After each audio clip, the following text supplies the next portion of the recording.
Hey everybody, how we doing? My name is Bob and I'm with Novatto, and I'm excited to talk to you today about one of our premier copper vessel sinks.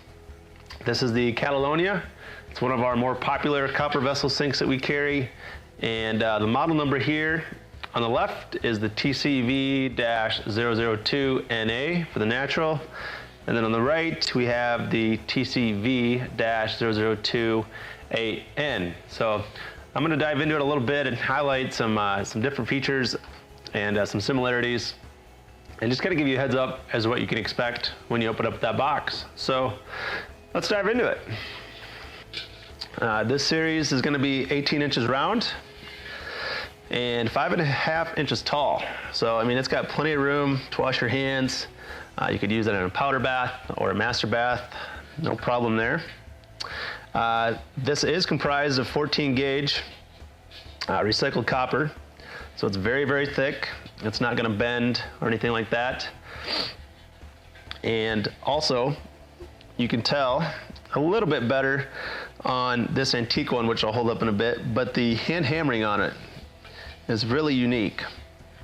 You can really get some unique character, and as I mentioned, you can really tell it on the antique finish a little bit better just because it's darker, but you can see some of the dimpling on it, and these are all handmade in Mexico. So the quality down there is just phenomenal. You really get a rich, superb product over a just a machine pressed copper sink, because it really does take quite a bit of time to make these, and you just get a much more quality product overall. You get a lot more character in it. It's not going to be always consistent, so to speak. The hammering and the colors is always going to be consistent, but when it comes to just little details, you can tell that they're not going to be identical, and that really makes them kind of unique in the bathroom there. So after you're done looking at it out of the box and you're ready to install it, you'll want a 1.5 inch countertop hole, and then also a 1.5 inch hole we have here for the sink. And so we recommend our 19-hole grid strainer drain, and that fits in very seamlessly, just like so. So it fits nice and flush. It's really easy. You'll just simply fasten it on the underside of the counter, but that is what we recommend for installation with these copper vessels.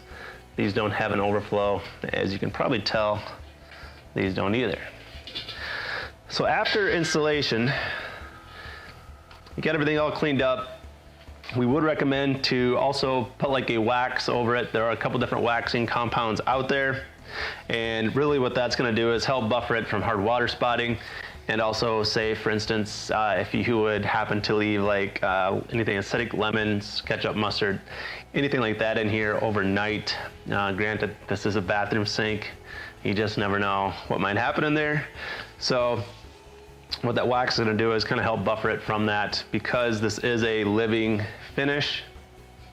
Copper, most of the time people think copper is always going to turn a bright, shiny look, kind of a shiny copper, but not always. The only time it does that is when it reacts with its environment, and if leaving something acidic in there would certainly do that. But the good news is if you would simply let that sink be for a while, typically it usually takes a few weeks, depending on the use, it'll actually darken itself up again and basically richen the patina. It'll basically get a little bit darker. So on one side you have that property, but then on the other side you also have a unique property, and that is the antibacterial property of copper, which is really kind of cool. Coming especially with a bathroom sink, it just has that quality, since copper, the element of copper, just has that as well. So that kind of wraps it up. These are really unique pieces for commercial settings. You can also really make them pop in like a log cabin, anything like a rustic design, say like a Tuscan design as well. In the South, there's really a lot of different applications for them. So that kind of wraps it up as a whole, but if you have any further questions and you want to reach out to us, feel free. We'd be happy to talk to you. Thanks.